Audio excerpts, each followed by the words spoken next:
Muy bien. Bueno, amigos, Shalom. Ya empezamos oficialmente nuestra clase. Sea el Todopoderoso sobre sus vidas y tenga ustedes en este día la paz que solamente pueda el bendito dar. Luego de ese momento que tuvimos de meditación y servicio al Todopoderoso, conectándonos con los mundos superiores, vamos hoy a tratar los textos que me corresponden en esta parte tratar. Me es sumamente importante mencionarles que hoy voy a dar la primera parte y la segunda parte la va a dar Gerardo. Quiere decir que al momento del receso, entonces vamos a ver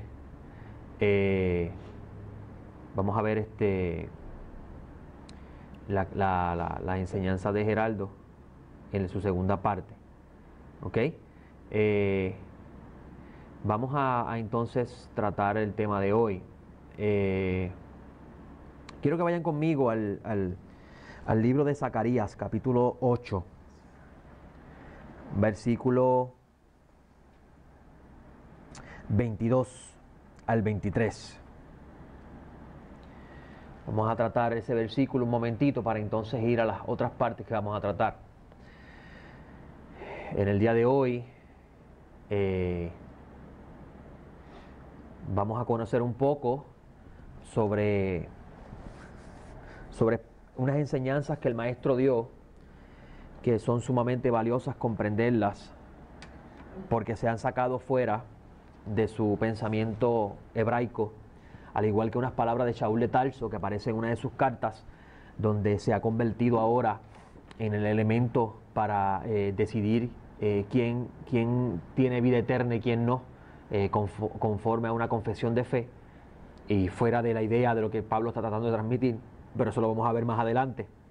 En Zacarías 8, versículo 21, versículo 22 dice: y vendrán muchos pueblos y naciones poderosas a visitar al eterno Dios de los ejércitos en Jerusalén y a aplacar al Eterno. Y así dice Adonai Sebaot, Adonai Dios de los ejércitos, versículo 23, capítulo 8 de Zacarías. En aquellos días acontecerá que 10 hombres de todas las lenguas de las naciones asirán fuertemente por la orla a un judío, en la esquina de los tzitzit, del manto del judío, diciendo: déjanos ir con ustedes, porque hemos comprendido que Dios está con ustedes. Interesante, ¿no? Por muchos años hemos escuchado enseñanzas contrarias a esta idea. Y si lo dijo el profeta Zacarías, entonces Dios no miente, porque es una profecía. Shaul en una de sus cartas dice que a ellos le pertenecen los secretos de Dios. Si usted quiere conocer al Dios de Abraham, Isaac y Jacob, usted va a tener que agarrarse del manto de un judío para estudiarlo. Es un gran reto que el cielo le va a lanzar, porque muchos años de antisemitismo nos han dicho y nos ha llevado a pensar de que ellos no son los que tienen el conocimiento de Dios. Y le traigo este pensamiento hoy para que usted medite en estas palabras, porque no son palabras mías, son palabras escritas por el dedo del profeta, dicho por el Eterno. Porque mira lo que dice el texto: así dice el Dios de los ejércitos, Adonai Elohim Sebaot. En aquellos días acontecerá que 10 hombres de todas las lenguas de las naciones asirán fuertemente por la orla a un judío, diciendo: déjanos ir con vosotros, porque hemos comprendido que Dios está con vosotros. Sí. Hay una implicación ahí de hombres de todas las inclinaciones, el número 10. Claro. De todo tipo de ser humano que pueda existir, va a llegar entonces a manos de alguien que heredó. Entonces es bien interesante que tenemos a un judío y tenemos 10 de las naciones. ¿Verdad que sí? Y los 10 de las naciones se agarran del manto de un judío y los 10 se convierten en uno, porque van a conocer al Dios verdadero. Ahora, y se agarran fuertemente, exactamente. Se agarran fuertemente. Ahora, yo quiero que ustedes observen, amigos. Yo quiero que usted analice eso que yo le acabo de presentar, porque voy a traer un texto que por mucho tiempo se ha estudiado dentro del mundo religioso y se ha interpretado incorrectamente. Y conmigo yo traigo una china. Esto es una china Nebo. Una china Nebo es un injerto. ¿Verdad que sí? Que es un injerto. Lo interesante de esta china es que esta china no tiene pepa, pero es una fruta. Y está hecha de tal forma que siempre salen dulces. Y mi papá es de Orocovi. Y yo me acuerdo cuando niño que íbamos a Orocovi a buscar chinas. Y las chinas que habían allí eran de árboles que producían tantas y tantas pepas que había que sacar todo ese montón de pepas para poder comer esas chinas. Y lo interesante es que las chinas eran en ocasiones agrias y en ocasiones dulces. Pero estas chinas siempre son dulces. Miren qué interesante. La china creada por el bendito, que es la que está sembrada en el campo de Orocovi, por usar ese ejemplo, tiene mucha pepa, porque dice la Torá en Génesis, produzca según la semilla. ¿Verdad que sí? Sin semilla no hay árbol, porque la semilla se convierte en un árbol. Por tanto, sin semilla no hay fruta, no hay continuidad. Porque lo que hace que ese árbol se pueda multiplicar es el fruto. Y cuando ese árbol produce fruto, la semilla que tiene ese árbol perpetúa la naturaleza de esa fruta.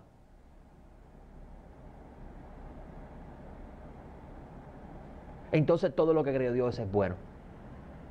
Quiere decir entonces que Dios se creó de antemano un sistema dado por Él para que aquel que se adhiere a Él tenga vida. Pero el hombre se creó injertos. Y esta es bien dulce, pero no la puedes volver a sembrar. Por tanto, el fruto de ella es para hoy. No tiene continuidad. Esto es lo que hemos escuchado por muchos años. Enseñanzas mezcladas que endulzan la boca y el vientre. Pero ¿verdad que dice la Torá que ella endulza la boca, pero amarga el vientre? Lo leemos en los profetas Ezequiel y lo vemos también en Revelaciones. ¿Por qué amarga el vientre? Porque el vientre humano representa los deseos de la carne. Usted alimenta su carne con lo que le pide la barriga. Por eso es que la serpiente se va a arrastrarle su vientre. Entonces ha creado la metáfora de que la serpiente, cuando se arrastra, cuando ve una culebra por ahí, a eso se refiere. Pero en la palabra nahash no significa serpiente como usted conoce, amigo. Y la serpiente primitiva representa la inclinación al mal, que ésta, en estado de rebeldía, alimenta el vientre humano. Y dice, ¿verdad?, que va a comer polvo solamente. Lo pasajero. Esto es pasajero. No tiene continuidad. Esta fruta, que es un injerto, es dulce, ¿verdad que sí? Pero te la comiste hoy y no tiene continuidad. No la puedes volver a sembrar. Y usted tiene que tomar una decisión. O sigue comprando injertos, o come directamente del árbol que produce la fruta según su semilla. Aleluya. China, pero no alimenta. Su nutrición no es lo mismo. No tiene nutrición porque no, es una mezcla humana, no perpetúa la vida. Satisface un deseo en este momento. Yo me quiero comer una china dulce. Tan y tan dulce que es como si comiera azúcar. Te la crearon. Toma, aquí está la enseñanza. Y verdad que es dulce, pero no tiene vida. No le da continuidad, no le da permanencia porque no es sacada de un árbol plantado por Dios, sino un árbol plantado por los hombres. Y Hashem dijo a través de los profetas que las naciones se agarrarán del manto de un yehudí y conocerán al Dios verdadero. Y verdad, amigo, que usted está estudiando el libro de la dimensión interna que estamos dando ahora en la yeshiva en Ponce, en la escuela, el Ben Midrash de Ponce. Y verdad que usted ha encontrado unas cosas que usted no tenía más mínima idea. Y leyó la parte que habla de cómo opera cómo el cielo interviene directamente y toma medidas drásticas para detener aquel que se está comiendo la luz sin respetar los pares. Y pueden entender lo que es libre albedrío y cómo el cielo también interviene dentro de ese libre albedrío para frenar la locura del profeta, como dice la profecía. Entonces ese pueblo tiene el conocimiento de Dios. El hecho de que el propio Mesías nos diga que Dios le cegó la identidad del Mesías, no la identidad del Dios de Israel, la identidad del Mesías, no quita que ellos no conozcan al Dios de Israel. Porque siempre se mantuvo en la casa del Padre. El hijo pródigo fue el que se fue. Siguen siendo los árboles, son los árboles naturales. Por lo tanto, tienen la semilla. ¿Usted quiere morir? Siga comiendo injertos. ¿Usted quiere vivir? Coma de los árboles que tienen semillas según su especie. El problema de esos árboles, y lo vemos en el ejemplo de la china, es que la china es dulce pero también amarga el vientre. Da acidez. Esta china no da acidez. Es tan y tan dulce que no da acidez. Pero la china que cree eterno causa acidez. Y es necesario. Y es necesario porque te afecta tus deseos. Yo quiero saber qué están pensando.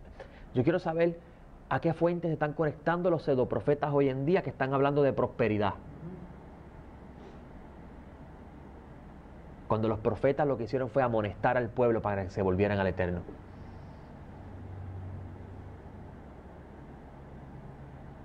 Ese profeta que está profetizando que ha llegado el momento de que tus sueños se cumplan porque el Señor lo que dijo lo va a cumplir. Como si usted fuera el amo y Él es el siervo. Tienen a la gente comiendo chinas injertadas. ¿Y verdad que dulce es ese mensaje? Nos gusta ese mensaje, seguro, si nos van a... Que el sueño mío de yo tener lo que yo quería, Dios me lo va a cumplir. Ah, ¿y de cuándo acá la vida trata del sueño tuyo?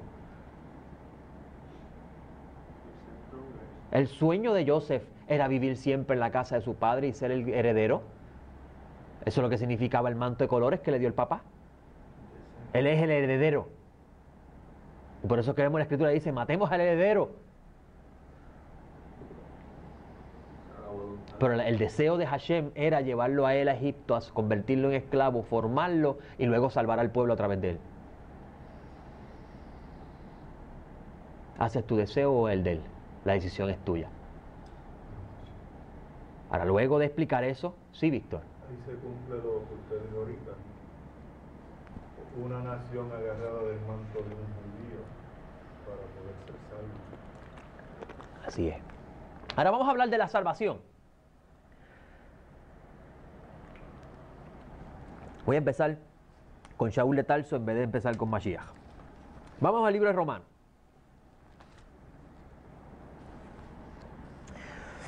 En el capítulo 10 de Romanos hay un versículo que siempre es utilizado por largo tiempo y ese texto es el versículo 9 que dice, si confiesas con tu boca a Yeshua como Señor. Mira lo que dice el texto.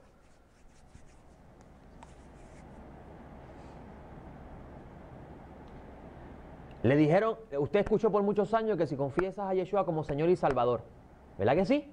Pero mira la fórmula de Pablo. Si confiesas a Yeshua como Señor y crees en tu corazón que Dios lo resucitó entre los muertos, serás salvo.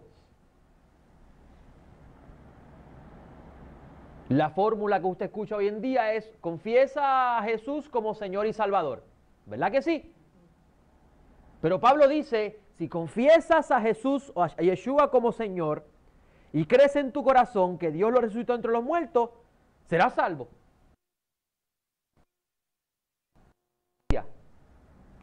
Y con la boca se confiesa para salvación. ¿Qué significa eso? ¿De qué está hablando Pablo aquí? Y cómo el desconectarnos del tiempo que está viviendo Pablo Y el pensamiento judío nos ha llevado a pensar lo contrario. Primeramente, ¿para quién es la carta?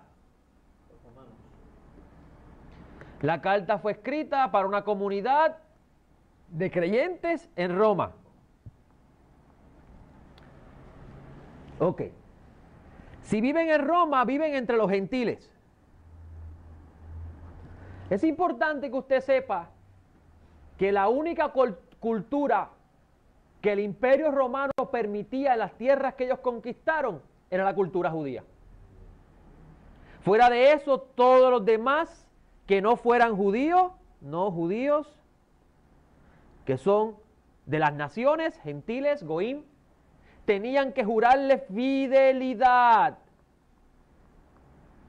al César.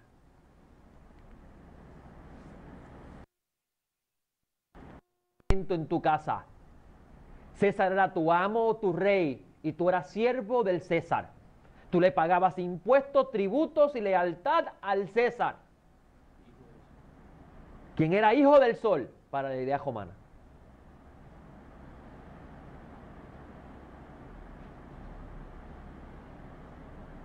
César era el Salvador. En el César estaba la mano para dar la vida o la muerte. Él decidía si esa persona vivía o moría. ¿Ve lo importante entender el contexto de la carta? ¿Para quién es la audiencia? ¿Qué es lo que está pasando? Si no, creemos que esto es un documento que va a sustituir lo que está en la Biblia ya, lo que está en el Tanaj. Y no es así, amigo. Ahora, luego de entender eso, vamos a entender otra cosa. Mesías. Mesías es una palabra hebrea que en hebreo es Mashiach. Y vamos a ver en el libro de Juan claramente que dice Juan, el Evangelio según Juan,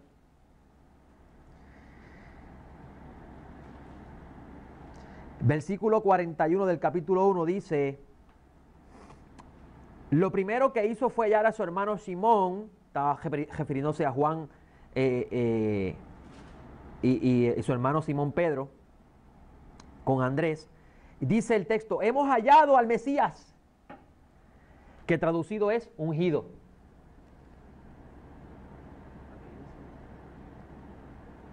¿Vieron interesante?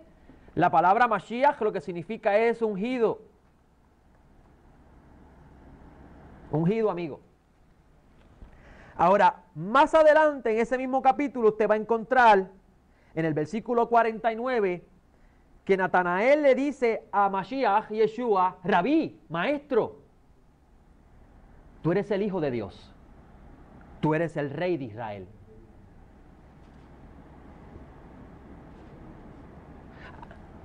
Ungido para ser el Rey de Israel. Yeshua es el ungido para ser el Rey de Israel. Ahora, el Mesías es un misterio grande para el pueblo de Israel, no para los gentiles. Los gentiles no tienen la más mínima idea de la idea de un Mesías en Israel. Usted tiene el libro ahora y usted lo lee y usted dice: wow, qué brutal. Pero en el mundo antiguo eso no existía. La gente no tenía la más mínima idea de que Israel se le había prometido un Mesías que iba a traer la justicia y la equidad a las naciones, que iba a haber paz, armonía, que el pobre iba a poder comer lo mismo que come el rico. Eso no existía para el mundo gentil, amigo. El pobre en el mundo gentil era un desgraciado, un desafortunado, una persona a vivir en la perpetuidad, pisado por los altos, los grandes, los ricos. Pero Dios, en su gran plan infinito para la humanidad, escogió al pueblo de Israel para a través de él traer a su Mesías. A través del linaje de David, Hashem escogió a David, a su descendencia, para traer la presencia divina en un hijo de él, para que la justicia y la equidad de Hashem reine aquí en la tierra. Y hemos convertido el mensaje y lo hemos llevado para el cielo por siempre cantando coros. Discúlpeme, amigo, pero tengo que decirlo, es así.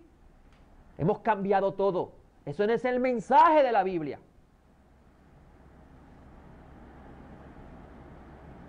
Por eso que usted ve que los profetas dicen que en la era mesiánica los niños van a estar en paz, los animales.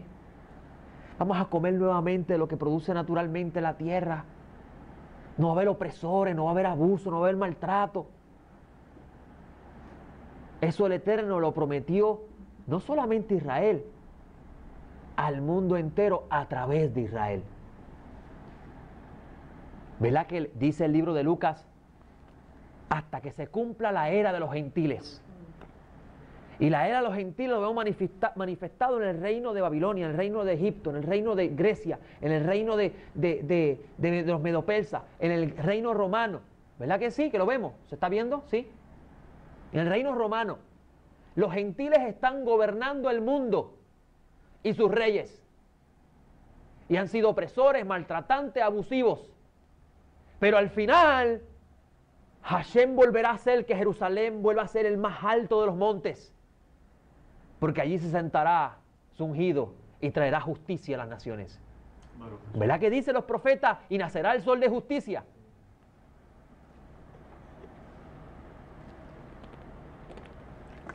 Aleluya. Sol de misericordia. Entonces el rey ungido, amigos, el Mashiach,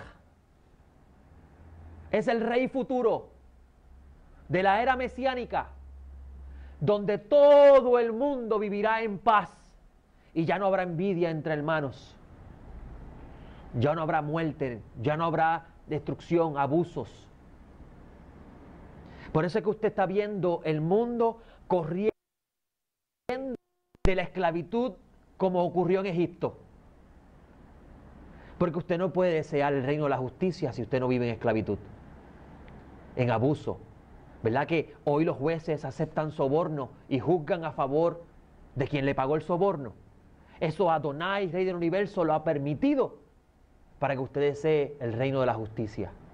En el Sidur nosotros leemos, y lo traje conmigo. Escuche bien, amigo, esto, porque muy pocas personas tienen conocimiento de estas ideas, amigo, y por eso es que mire, ¿verdad que Pablo habla del shofar que va a sonar? Aleluya. Y que el Señor nos va a reunir para estar siempre con Él. Eso lo leen los judíos todos los días en su libro de oración. Haz sonar el gran shofar para nuestra libertad. Eleva el estandarte para unir a nuestros exiliados. Y reúnenos desde los 4 rincones del mundo nuestra tierra. Bendito eres todo Adonai que reúne a los dispersos de su pueblo Israel.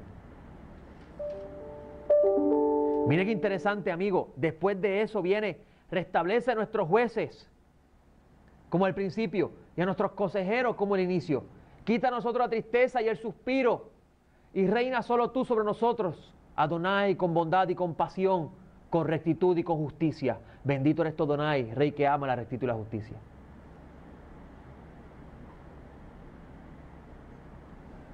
Los gentiles no tenían conocimiento de eso. Para ellos la única esperanza estaba en el César. Si les juraban lealtad al César, el César les otorgaba la vida. El gentil no tenía la más mínima idea que el Dios de Israel había prometido un ungido donde iba a traer una era de paz y justicia social. Una era de equidad. ¿Verdad que cuando los israelitas iban por el desierto caía maná del cielo? Y ¿verdad que el texto dice que cada cual recogía conforme a su necesidad? Y nadie tenía de más ni de menos. Eso es un rey de justicia y equidad. Que cuando tomaban agua, cada cual tomaba agua y saciaba su sed. ¿Quién daba el agua? Adonai. Cuando dividió las tierras, la dividió equitativamente. Aleluya. Las tribus grandes, el más pedazo de tierra más grande. Las tribus pequeñas, el más pequeño. Esos son los principios que nos enseña la Torá del Eterno. Los gentiles no tenían conocimiento de eso. Los gentiles no sabían que había una resurrección de los muertos. ¿Usted quiere una prueba? En el libro de los Hechos, Pablo llega a una plaza y comienza a hablar con una gente que está allí presente. Y estaban muy bien filosofando, ¿verdad que sí? Hasta que Pablo habló de la resurrección de los muertos. Y cuando habló de la resurrección de los muertos, dice, ay, Pablo, tú estás loco. Los gentiles no tenían la más mínima idea de una resurrección de los muertos. Eso solamente Dios se lo había revelado a Israel. Se agarrarán de las naciones del manto de un judío. ¿Usted sabe de la resurrección de los muertos? Porque un judío llamado Pablo se atrevió a coger por el mundo entero a hablar de la resurrección de los muertos. Si no, los gentiles no sabían que existía eso. Y a ese público Pablo le está hablando. ¿Quién va a ser el rey de la era mesiánica? Respóndalo usted mismo. El milenio. ¿Quién va a ser el rey? Díganlo. Yeshua Mashiach, ¿verdad que sí? Ah, pues si él es el rey, para usted entrar en su reino tiene que jurarle fidelidad como se la juró al César. Si confiesas con tu boca que Yeshua es tu amo, ya tienes acceso.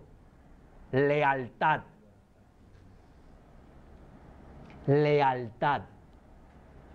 La fe de nuestros patriarcas era la lealtad que ellos tenían al Dios de Israel, aunque las cosas no parecían como ellos pensaban.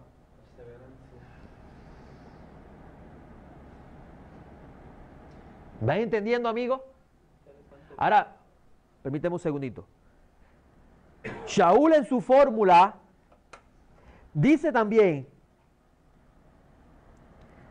y crece en tu corazón que Dios lo resucitó de entre los muertos. O sea que la confesión viene de la boca. Yo le juro lealtad a Yeshua, el Mesías.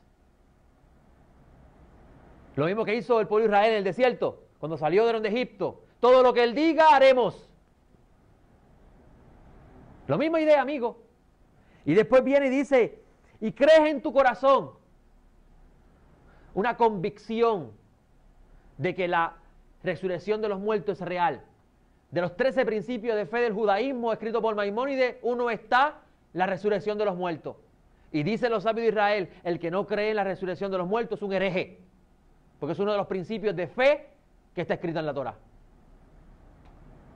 Los gentiles no sabían de eso, amigo. Nunca lo habían escuchado. No sabían que había una esperanza de una mejor vida después de la muerte si le juraban lealtad al rey ungido que Dios puso. No al que puso el hombre, César puso. ¿Usted va entendiendo, amigo, esto? Amigo, apréndalo hoy y enséñelo al mundo. Aleluya. Enséñelo al mundo, porque esta es la oportunidad de ustedes reparar este gran error que se ha enseñado por tiempo de tiempo. Voy a bajar el volumen porque, discúlpeme santo que lo baje, deja poner el mute mejor, porque me van a seguir llegando emails y se va a seguir escuchando duro. Pero me van entendiendo, amigos, lo que estoy manifestando. La esperanza que Hashem le dio a los gentiles, que Dios le dio a los gentiles, es hacerlos a ellos participar del reino mesiánico, condicionado a jurarle lealtad a su rey. Sí, Víctor. Permítame leer el texto que encontramos en Mateo capítulo 6, Ajá. verso del 25 en adelante. Ajá. Dice, por tanto os digo, no os afanéis por vuestra vida, qué habéis de comer y qué habéis de beber, Ajá. y por vuestro cuerpo, qué habéis de vestir. Ajá. ¿No es la vida más que el alimento y el cuerpo más que el vestido? Ajá. Mirad las aves del cielo que no siembran ni ciegan, ni recogen en granero, y vuestro Padre Celestial las alimenta. ¿No valéis vosotros mucho más que ellas? ¿Y quién de vosotros podrá, por mucho que se afane, añadir a su estatura un codo? Y por el vestido, ¿por qué os afanáis? Considerad los lirios del campo, cómo crecen, no trabajan ni hilan. Pero os digo que ni aun Salomón con toda su gloria se vistió así como uno de ellos. Y si la hierba del campo, que hoy es y mañana se echa en el horno, Dios la viste así, ¿no hará mucho más a vosotros, hombres de poca fe? No os afanéis pues diciendo qué comeremos o qué beberemos o qué vestiremos, porque los gentiles buscan todas estas cosas, pero vuestro Padre Celestial sabe que tenéis necesidad de todas estas cosas. Mas buscad primeramente el reino de Dios y su justicia, y todas estas cosas os serán añadidas. Así que no os afanéis por el día de mañana, porque el día de mañana traerá su afán. Basta a cada día su propio mal. Ok. Lo relaciono entonces, ¿dónde estaba puesta la confianza del gentil? En el César. Exacto. Porque del César venían toda la provisión. Toda esa provisión, mas sin embargo, el escritor enfatiza en buscar primeramente lo del cielo. O sea, el gentil no tenía idea de un reino de los cielos. Para ellos era hoy César. Por eso el texto enfatiza en el qué comeremos, en el hoy, en el ahora, en el momento. Y no hay una mentalidad del mañana. Exacto. El gentil pensaba así. Y yo le menciono esto, amigo, porque hemos cogido este texto de Pablo y lo hemos convertido como un credo para confesar la fe. Y esa no es la intención de Pablo. Dígame usted, Santo. Entonces, ese confesar es más amplio de lo que conocemos. No, lo que usted conoce no es la intención del confesar. Ese confesar ahora es lealtad, compromiso, que Él es el Señor. Que Él es el rey escogido y yo, como Hashem lo escogió a Él para ser el rey escogido, yo tengo que sujetarme a Él. Por eso que es más amplio que lo que nosotros conocemos. Eso es así, amigo. Confesar no es que tú lo digas con tu boca y ya. Sí, vas a ser salvo mágicamente, no. Es una fidelidad hacia Él. Eso es así. Hacia Él, una lealtad eso es así. hacia Él. Es más amplio. Pero ¿sabes qué? ¿Verdad que Pablo le predica a los gentiles la salvación por gracia? Los gentiles no tenían conocimiento de la Torá del Eterno. O sea que la entrada era simplemente jurarle lealtad al Mesías. Ahora, usted no se ha preguntado por qué al final de los 1000 años las naciones le van a querer hacer la guerra al Mesías, si todos los que entraron fueron los que le juraron lealtad al Mesías. El hecho de que los gentiles entren por una confesión de boca de jurarle lealtad no garantiza que en los 1000 años sean siempre fieles. Porque en el reino mesiánico las cosas no son como nos pintaron. Habrá paz y armonía siempre y cuando se obedezca a las leyes del reino. ¿Me siguen lo que le estoy manifestando, amigo? El reino, todo reino tiene una constitución. Puerto Rico, Estados Unidos tiene una constitución y el que viola esa constitución tiene que pasar por la ley, ¿verdad que sí? Constitución. Y hay que ser leal allá a las normas de ese rey que proclamamos. Y cuando vemos que la Biblia habla de que Él vendrá a reinar con vara de hierro, esa vara es una vara fuerte. Porque hay paz siempre y cuando haya orden. Cuando no hay orden, no hay paz. Porque el desorden es la violación del derecho de la paz de otro. ¿Usted me va entendiendo lo que Pablo está enseñando aquí? Pablo está diciendo a los gentiles, si ustedes juran lealtad al Mesías y no a César, sino que tu rey es el Mesías Yeshua, y crees en la resurrección de los muertos, porque ¿quién es el mejor testimonio de la que la resurrección de los muertos es verdad? El propio Mesías. El propio Mesías es la evidencia de que la resurrección de los muertos es una verdad innegable. Por eso es que Pablo le dice, si ustedes creen que Dios lo resucitó entre los muertos, será salvo. Porque para entrar a la era mesiánica, tiene que haber resurrección de los muertos. Porque esa gente va a morir, ¿no? Hace 2000 años no murieron. ¿Y nunca vieron el reino? Iba a decirme algo, Gerardo. Una pregunta. Estamos leyendo el texto, estamos en el contexto de la salvación y aunque para nosotros se ha interpretado así, pero la intención de Pablo era que se creara una comunidad aparte de Jerusalén. No. Porque no. Si tomamos al gentil, ¿verdad? Todas las etnias, de repente él llega, yo hice la confesión de fe y me voy a mi casa otra vez.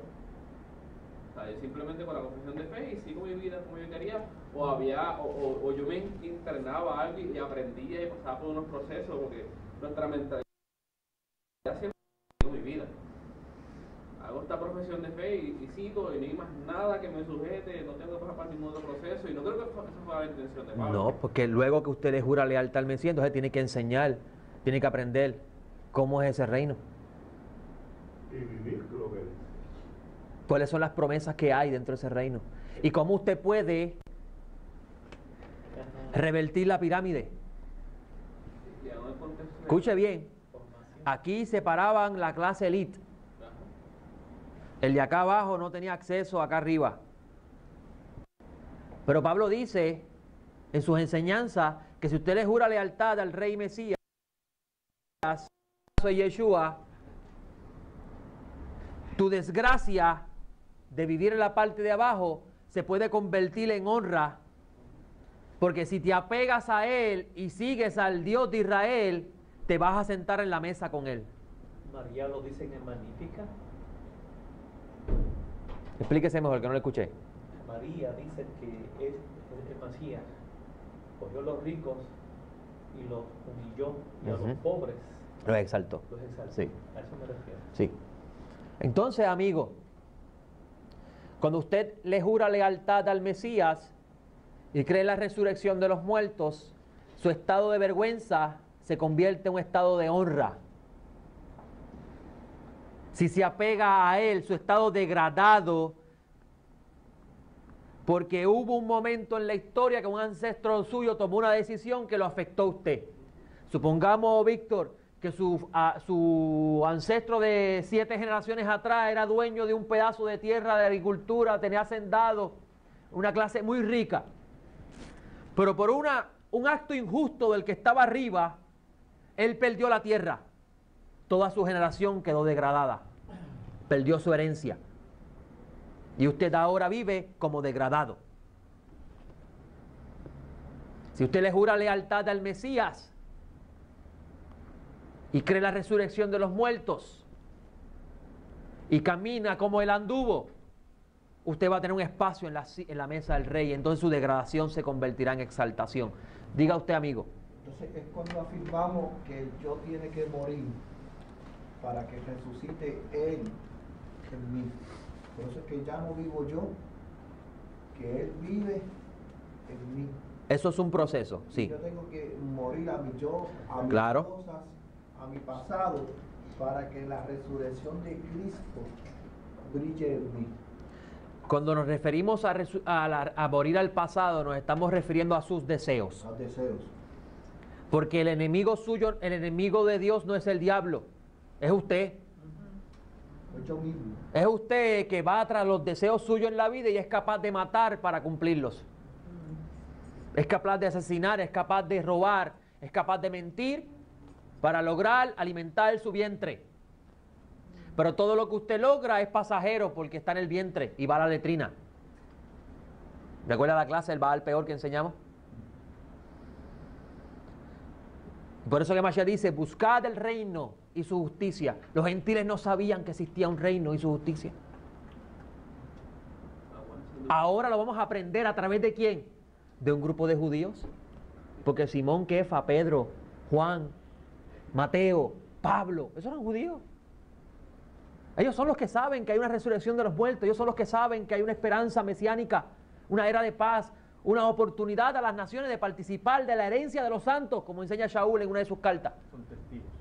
Son testigos de la verdad porque fueron los únicos que estuvieron en Sinaí y vieron cuando el Dios de Israel dijo, yo soy su Dios.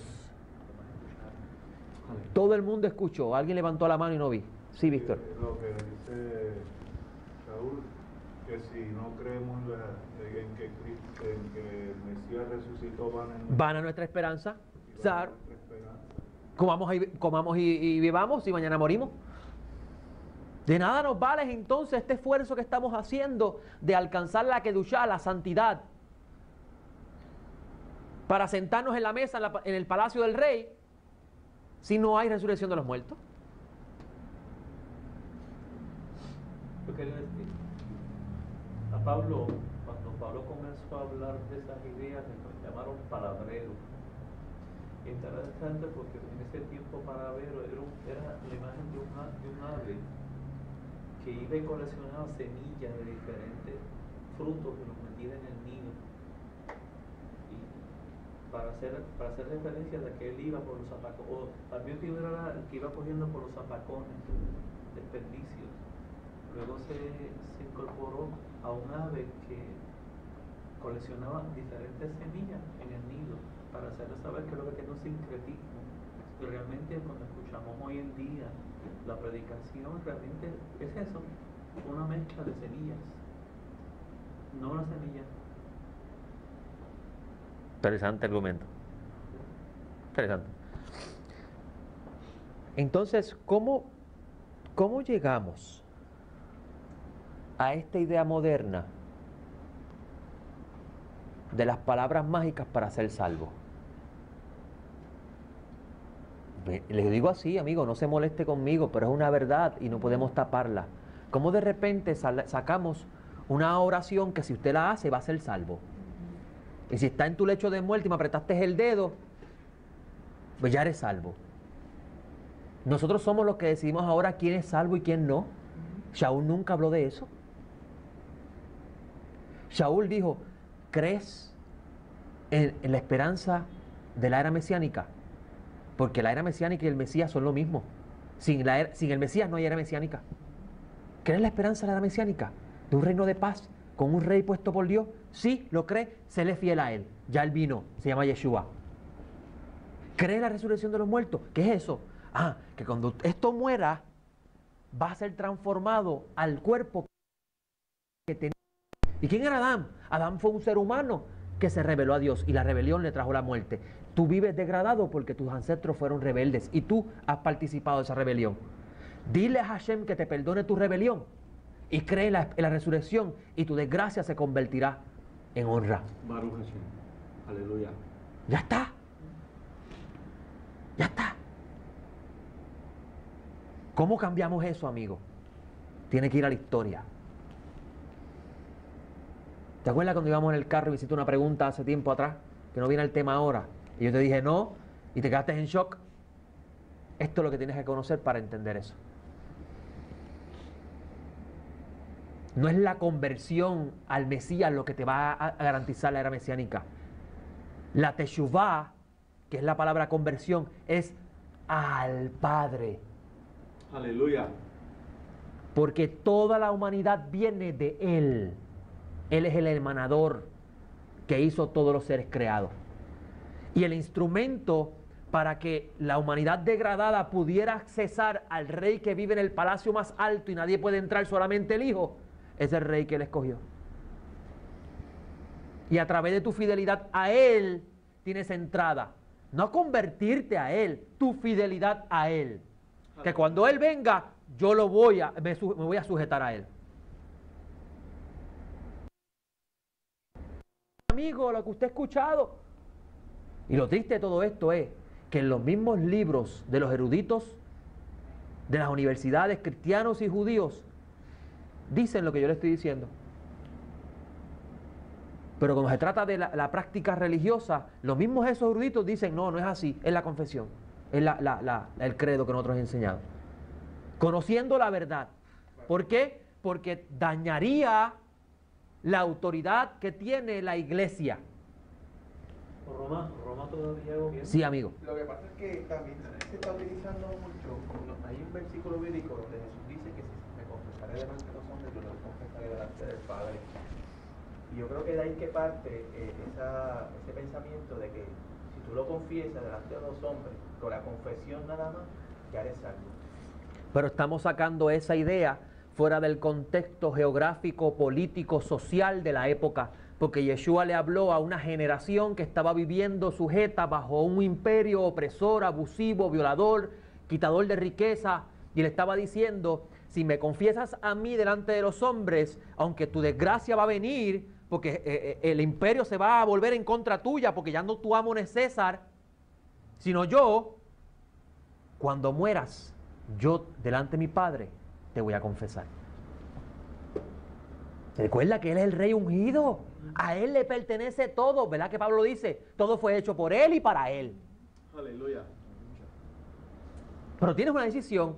O vives 40, 80. No dudo mucho que llegues a 120, porque la vida del hombre son 120. Lo dudo mucho que como estamos degradados no lleguemos a los 120. Puede vivir 40, puede vivir 80, pero eso es pasajero a la esperanza mesiánica de vivir con el Rey por siempre y para siempre, solamente jurándole lealtad. Entonces, More, que Pedro, su primera enseñanza después de Shavuot, menciona sobre eso. Ujú. Hay un nombre que aparecieron al cual podamos, como él, y siendo judío, ya lo expresa, ¿no? ¿Y a quién le estaba hablando? A los mismos judíos que llegaron a la A fiesta. la fiesta, sí. No hay ningún otro nombre en que el pueblo de Israel pueda ser restaurado, sino es a través de aquel que se le dieron las llaves de la restauración. Porque el tabernáculo de David estaba caído. Y el tabernáculo de David representa el reino mesiánico, porque David es el rey por excelencia. Un rey conforme al corazón de Dios que unificó las 12 tribus. Bajo Shaul no estaban unificadas. Y dice el profeta, restauraré el tabernáculo de David que estaba caído. ¿Verdad que dice eso? Y lee después el texto con calma con esta idea que usted va a entender eso mejor. Y entonces Pedro, conociendo eso, le está diciendo al pueblo que conoce: no ha habido otro nombre en el que podamos ser salvados. Porque bajo ese nombre el reino de los cielos está en las manos de nosotros. Si nos sujetamos a Él, porque Él es el escogido. Aleluya. Ahora, mire lo que dice el libro de los Salmos, amigo. Mire lo que dice el libro de los Salmos, que lo hemos leído por mucho tiempo y le hemos pasado por alto. ¿Por qué se sublevan las naciones? ¿Usted no se ha preguntado por qué el Mesías viene en un caballo? Usted se imagina el caballo volando en los aires, ¿verdad que sí? Es porque usted, lamentablemente, por no entender los códigos judíos, hemos cogido esos textos y los sacamos literal. Todo el mundo se va a imaginar a Yeshua caminando por un caballo en los aires, volando. Eso es un código que el que entiende el código sabe de lo que está hablando. Aleluya. Los profetas hablan en un asno. Y también hablan del Mesías viniendo victorioso, reinando. Los rabinos se han sentado y dicen: no entendemos esto. ¿Cómo es posible que viene en un asno, pero a la misma vez va a reinar glorioso? ¿Cómo es posible que un profeta diga que sufra y otro dice que va a ser exaltado? Y los rabinos dicen: si el pueblo se lo merece, viene en un caballo reinando. Si el pueblo no se lo merece, viene montado en un asno. Por eso es que cuando usted lee que el maestro está montado en un asno, ¿verdad que sí? Que entra a Jerusalén y la gente dice: Hosíana, sálvanos. Y los líderes dicen: diles que se callen. Ellos están en los líderes, que son los que conocen. Recuerden que el pueblo no conocía la Biblia. Eran los líderes los que tenían acceso a los libros sagrados. Y los líderes están diciendo: cállalos, porque los están humillando a los líderes. Les están diciendo: ustedes no merecen al Mesías. Generación de pecadores. No el pueblo, los líderes. ¿Por qué el libro de Revelaciones lo presenta montado en un caballo? Porque todo Israel va a hacer teshuvá, arrepentimiento, y van a recibir al Mesías. Eso significa vendrá en un caballo. Eso se lo merece. Y por eso vemos que el mismo texto que dice que viene montado en un caballo, dice que viene a hacer la guerra a las naciones. Vengan al gran banquete, el festín de Dios. Y verdad que Pinjas, el sacerdote ungido para la guerra, Fineas, fue a la guerra contra los madianitas. Y cogieron el botín y se lo llevaron. Ahí está, en Revelaciones. Ahora no va nada. ¿Me van entendiendo, amigos, lo que les estoy manifestando? La esperanza real que tenemos, la verdadera. ¿Cuán seguro yo estoy que soy salvo? Eso le pertenece a Hashem. Lo que sé es que si entré es porque Él creyó en mi fidelidad al Mesías. Mi fidelidad es verdadera. Y por eso que usted no va a encontrar con esta idea correcta. Usted no va a tener problemas con Pablo, porque Pablo mismo dice: han dado la carrera, aunque todavía no estoy seguro si la gané. Pero espérate, no somos salvos del momento que lo confesamos. Prosigo. ¿Verdad que Pablo dice eso? Prosigo al blanco. Porque es que tú vas a probar tu lealtad al Mesías en este campo que se llama la vida. El que crea estar firme. Mire que no caiga. Porque en este campo que se llama la vida, el Creador te va a poner situaciones para ver si le vas a ser fiel a su reino, que está representado por la figura del Mesías. Aleluya. El Mesías es el modelo que habla del reino de Dios, y por eso que todo el tiempo le enseñó lo que es el reino del Padre, justicia, equidad, a los pobres los ayudaba. ¿Verdad que sí? Se sentaba con los pecadores para darle la oportunidad a la clase desventajada de poder sentarse en la mesa del Rey exaltado. Ese es el mensaje del Evangelio. Ese es el mensaje que el Eterno envió a su unigénito, a su Rey ungido, y lo degradó para que todo en el que crea en su degradación sea exaltado como Él fue exaltado. Porque Yeshua tenía ego, ¿oíste? Yeshua tenía ego. Lo vemos en la prueba de Mateo 4. Tenía ego. Estaba en él decidir si iba a creer en que el reino se lo iba a dar el Creador o se lo iba a dar porque era de sangre de David. Si se lo iba a dar porque era de sangre de David, lo iba a reclamar ahora. Por eso el Satán le dice, pídelo, yo te lo doy. Y eso no es que él tiene una guerra con el diablo, es su inclinación al mal que le está diciendo, tú eres el linaje real, tú puedes reclamarlo ahora mismito y el pueblo se va a levantar a tu favor porque ellos están esperando a David. Ese es el rey que está esperando.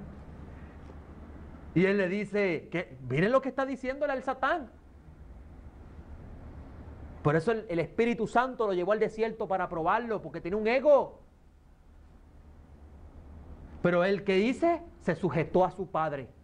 Y le dijo, dijo en su mente, mi padre me va a dar el reino cuando él diga. Y eso representa, yo morir, yo moriré. Porque el reino que me ofreció mi padre es más grande que el reino que me puede ofrecer mi inclinación al mal. Pues yo creerme que soy hijo de David. Y porque soy hijo de David, y lo vemos hoy en día, yo soy hijo del rey, conmigo no te metas. Por ser hijo de David, ya yo tengo las cosas ahora, no amigo. Y este campo que es la vida, todas las pruebas giran alrededor de cómo usted va a moldear su yo para que sea formado la unción del Eterno, que eso es lo que significa Mesías en mí. Porque recuerde que la palabra Mashiach significa ungido. Y por eso es que los primeros cristianos no le decían cristianos porque pertenecían a una religión llamada cristianos, le llamaban cristianos porque eran ungidos. Se formaba la imagen de Dios en ellos porque la imagen de Dios se había alejado del hombre y por eso es que el hombre se convirtió en un mortal, una bestia. Víctor, sí, me quedan unos minutos adicionales. Por eso es que Pablo habla sobre cuál es la meta nuestra. Así es. Y la meta nuestra es que alcanzar la estatura del varón perfecto, que es el Mesías. ¿Sí?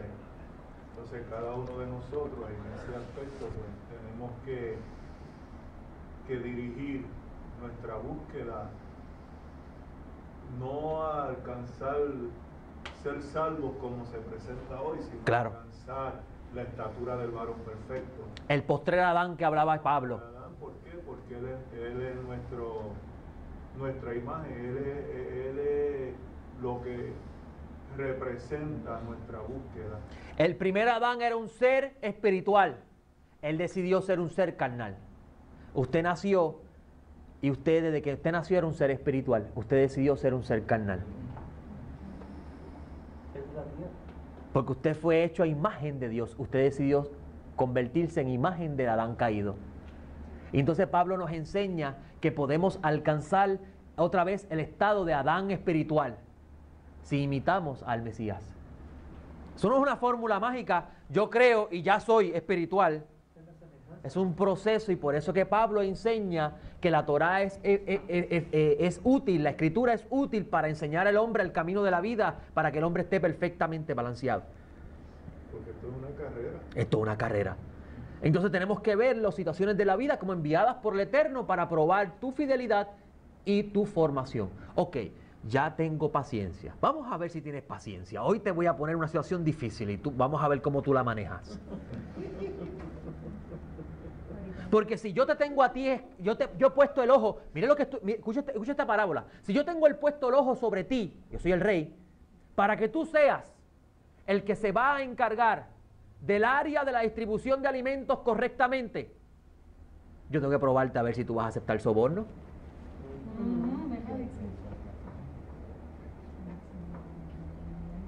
Usted mismo decide si se descalifica o no. Dios no descalifica a nadie. Usted lo decide. Si se descalifica es porque decidió hoy vivir según su vientre. Si pasa la prueba, que habíamos conversado en estos días él y yo, que la prueba no es lo que nosotros hemos pensado, que Dios prueba a la gente. Dios lo que está es poniéndole a usted situaciones para que usted saque el potencial que hay en usted dormido, porque usted es imagen de Dios. Usted tiene que elevar esa imagen de Dios en las situaciones que Él les enfrenta. Por eso es que la prueba de la fe produce paciencia. Y la paciencia, carácter aprobado. ¿Verdad que sí? Las situaciones que Hashem te envía en la vida es para formar en ti el Adán espiritual que vemos en el modelo del Mesías. Porque ¿verdad que el Mesías vivió estrés? Lo querían tirar por un bajanco. Lo quisieron hacer rey. ¿Verdad que le dijeron mentiroso y él sabía que era verdad? ¿Que él estaba diciendo verdad? ¿Cuántas veces usted sabe que usted tiene la verdad en su mano y usted no la discute para probarla, sino guarda silencio, como él hizo? Porque la verdad no convence, la verdad se vive. Aleluya. Echaba demonios, le decían que fue el príncipe de los demonios. Sanaba personas y lo acusaban por sanar personas. ¿Y él peleaba con ellos? No. Todo momento él mostraba lo que es ser un Adán espiritual, un ser hecho a la imagen de Dios. Lo querían hacer rey, huyó. Y mira lo que dice, y con esto cierro para coger un receso y entonces brincar a la segunda parte con Geraldo, porque la parte de Geraldo está más interesante que la mía. Mira lo que dice este salmo, amigo. Y este salmo fue escrito por el rey David. En el salmo número 17, versículo 15, mira lo que dice, mira lo que dice. En cuanto a mí, David, veré tu rostro en justicia. Estaré satisfecho cuando despierte a tu semejanza. Oh, aleluya. Oh, si usted no entendió eso.